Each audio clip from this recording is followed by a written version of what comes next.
मात्र हे गुन्हे नोंदवण्यात आले। उपअधीक्षक अंजली कृष्णांना अजित पवारांनी दम दिला होता। सरकारी कामात अडथळा आणल्याबद्दल गुन्हे दाखल करण्यात आले।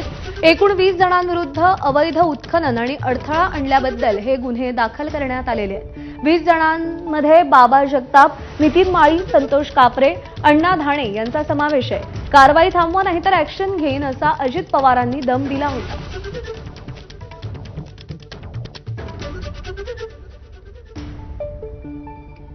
दरम्यान या सगळ्या प्रकरणामध्ये कोणाविरुद्ध गुन्हे दाखल झाले, यातील फिर्यादी कोण आणि त्यांच्यावर कोणत्या कारणाने गुन्हा दाखल करण्यात आलाय पाहूया। बाबा जगताप, नितीन माळी, संतोष कापरे, अण्णा धाणे आणि इतर 20 जणांवरती गुन्हे दाखल करण्यात आले।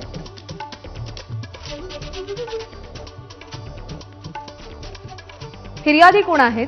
प्रीती प्रकाश शिंदे, वय वर्ष 27 आणि ग्राम महसूल अधिकारी कुरडू इथे त्या नोकरी करतात।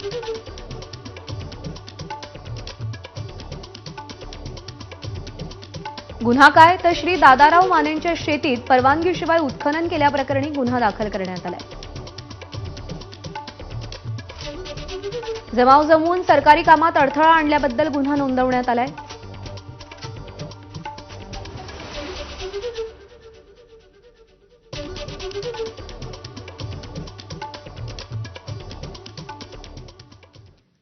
अजित पवार आणि त्यांच्या दादागिरीबद्दल आणि गुरकावण्याबद्दल महाराष्ट्राला परिचित आहेत।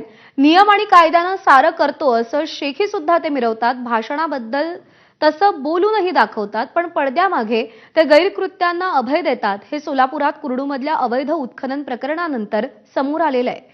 हेच अजित पवार गेल्या महिन्यात हिंजवडीमध्ये बोलताना नियम मोडणाऱ्यांना टायरमध्ये घालून मारा, भले तो अजित पवार का असेना असंही म्हणाले होते। प्रत्यक्षात कुरडूमध्ये मात्र बेकायदा कामं करणाऱ्यांना रोखत असलेल्या पोलिसांनाच अजित पवारांनी धमकावलंय। कधी कधी काही मोटरसायकलवाले पण इकडे तिकडे बघतात, हळूच ओव्हरटेक कुठेतरी तिकडे रॉंग साईडने जाण्याचा प्रयत्न करतायत। असा माणूस सापडला तर ते मुलगा किंवा व्यक्ती किती मोठ्या बापाची असली तरी त्याला टायर मध्ये घेऊन असाच जोडायला सांगणार आहे की त्याला 10 पिढ्या आठवल्या पाहिजे।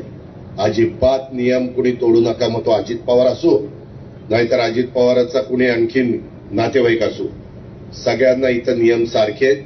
मी जे करतोय ते आपल्या बारामतीकरांच्या करता करतोय, आपल्या सर्वांच्या करता करतोय। मेरा चेहरा तो आपको समझ में आएगा ना? ठीक है सर। इतना आपको डेयरिंग हुआ है क्या? सर मेरे को कार्रवाई जो किया है मुझे कैसे पता है सर? कौन है? सर मुझे पता नहीं है ना सर। मैं सिर्फ यही बोल रही। मैं डिप्टी चीफ मिनिस्टर। सर समझ रही है वो आप बोल रही है जो दे दो मुझे, मैं डायरेक्ट आपको देता हूँ।